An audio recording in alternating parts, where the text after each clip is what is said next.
Good morning students, मैं आपकी Hindi teacher सुधा रानी हूँ। बच्चों, आज हम लोग चैप्टर 2 लालच बुरी बला है कहानी पढ़ेंगे। बच्चों, यह कहानी दूरदर्शन पर प्रदर्शित कहानी संग्रह अलिफ लैला से उद्धृत है। यह जिसमें अधिक लालच करने के दुष्परिणामों की चर्चा की गई है।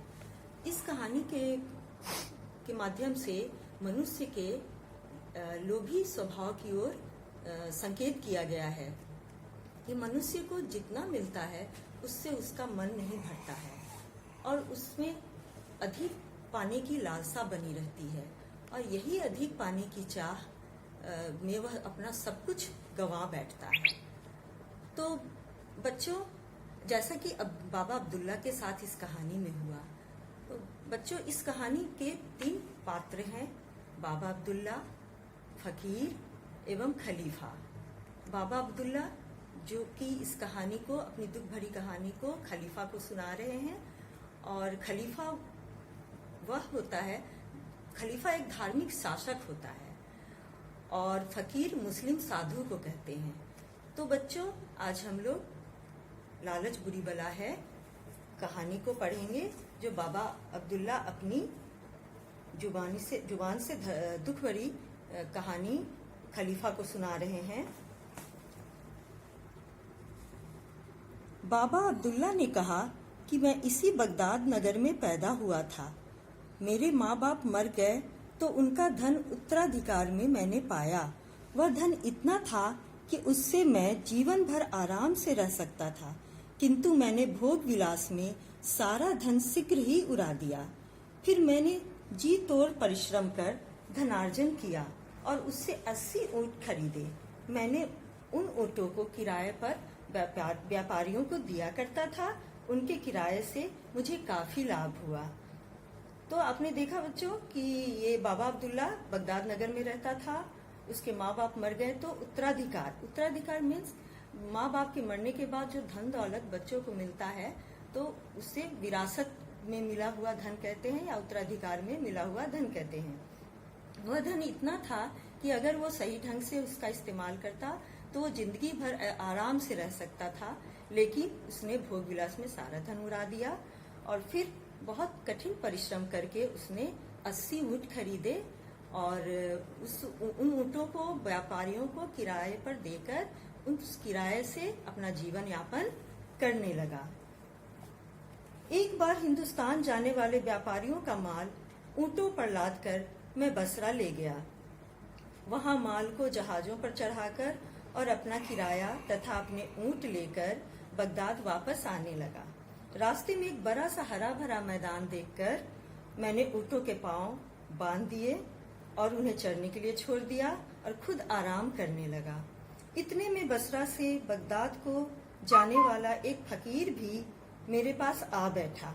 मैंने भोजन निकाला और उसे भी साथ खाने को कहा। मैंने खाते खाते हम लोग बातें भी करते जाते थे। उसने कहा, तुम रात दिन बेकार मेहनत करते हो। यहाँ से कुछ दूरी पर एक ऐसी जगह है जहाँ अपार द्रव्य भरा पड़ा है। तुम इन 80 ऊँटों को बहुमूल्य रत्नों और असरफियों से लाद सकते हो और वह धन तुम्हारे जीवन भर के लिए काफी होगा। तो बच्चों, आपने देखा कि वह अपने ये व्यापारियों का माल ऊँटों पर लादकर बसरा ले गया और जहाजों पर चढ़ाकर वापस लौटते हुए वह एक हरे भरे मैदान में बैठ गया और वहां आराम करने लगा। तभी एक फकीर आया और उसके साथ दोनों बातें करने लगे।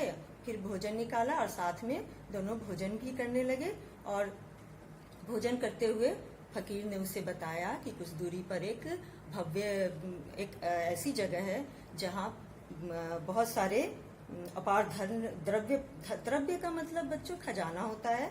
तो अपार खजाना भरा हुआ है।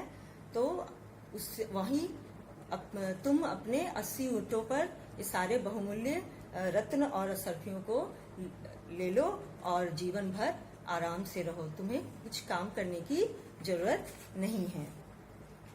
मैंने यह सुनकर उसे गले लगाया और यह जानना चाहा कि वह इससे कोई स्वार्थ सिद्ध तो नहीं करना चाहता है। मैंने उसे कहा, तुम तो महात्मा हो, तुम्हें सांसारिक धन से क्या लेना देना। तुम मुझे वह जगह दिखाओ तो मैं ऊँटों को रत्नादि से लाद लूं। मैं वादा करता हूँ कि उनमें से एक ऊँट तुम्हें दे दूंगा। मैंने कहने को तो कह दिया, किंतु मेरे मन में द्वंद्व होने लगा। कभी सोचता कि बेकार ही एक ऊँट उसे देने को कहा, कभी सोचता कि क्या हुआ, मेरे लिए 79 ऊँट ही बहुत है। वह फकीर मेरे मन के द्वंद्व को समझ गया। द्वंद्व मतलब बच्चों कश्मकश, कि दूं या नहीं दूं, ऐसा उसके मन में विचार जो उठ रहा था, जो फकीर समझ गए।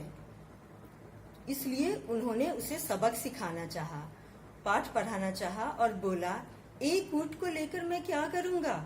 मैं तुम्हें इस शर्त पर वह जगह दिखाऊंगा जब तुम खजाने से लदे हुए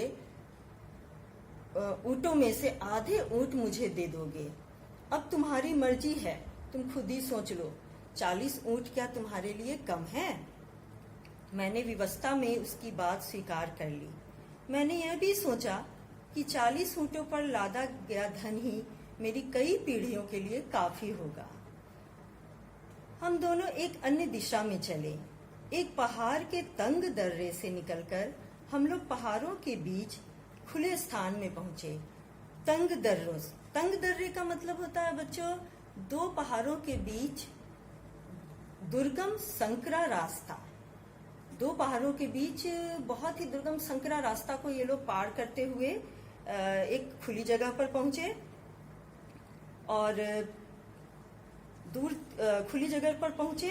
फिर उन्होंने कहा कि तुम अपने ऊँटों को यहाँ पर बांध दो और हम लोग दोनों आगे बढ़ते हैं, कि यहाँ पर ऊँटों को बिठाकर आगे बढ़ते हैं। कुछ दूर जाकर फकीर ने सूखी लकड़ियां जमा करके चकमक पत्थर से आग निकाली और लकड़ियों को सुलगा दिया। आग जलने पर उसने अपनी झोली में से एक सुगंधित द्रव्य डाला, द्रव्य निकालकर आग में डाला।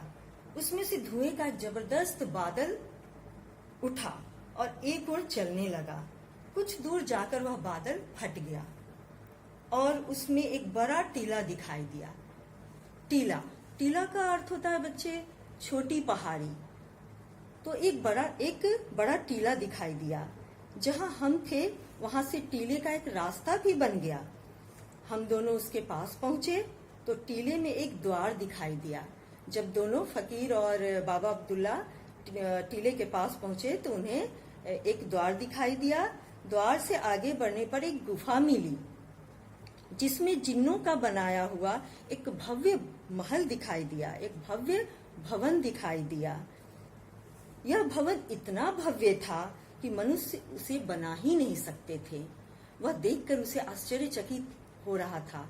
इतना सुंदर था कि उसे ऐसा लग रहा था कि यह भवन कोई मनुष्य बना ही नहीं सकता। फिर हम लोग उसके अंदर गए, यानी बाबा अब्दुल्ला और फकीर दोनों उस भवन के अंदर गए तो देखा कि उसमें असीम द्रव्य भरा हुआ था और सर्फियों के एक ढेर को देखकर मैं उस पर ऐसे झपटा जैसे किसी शिकार पर शेर झपटता है।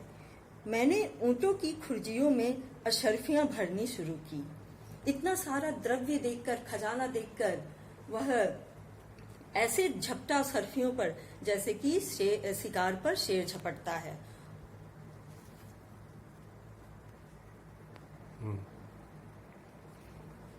उसने फकीर भी द्रव्य संग्रह करने लगा और मैं भी ऊँटों की खुर्जियों में असरफियां भरनी शुरू की, किंतु वह केवल रत्नों को भर रहा था। उसने मुझे भी असरफियों को छोड़कर केवल रत्न उठाने को कहा। मैं भी ऐसा करने लगा। हम लोगों ने सारी खुर्जियां बहुमूल्य रत्नों से भर ली। खुर्जियां का मतलब होता है बच्चों पशुओं के ऊपर लादा जाने वाला सामानों का थैला, जो कि ऊँटों के ऊपर लादा हुआ रहता है। उसी खुर्जियों में इन्होंने बहुमूल्य रत्नों को भर लिया।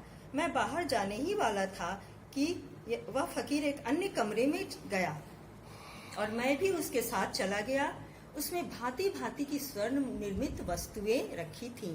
फकीर ने सोने की एक संदूकची खोली, उसमें से लकड़ी की एक डिबिया निकाली और उसे खोलकर देखा। उसमें एक प्रकार का मरहम रखा था। उसने डिबिया बंद करके अपनी जेब में रख ली।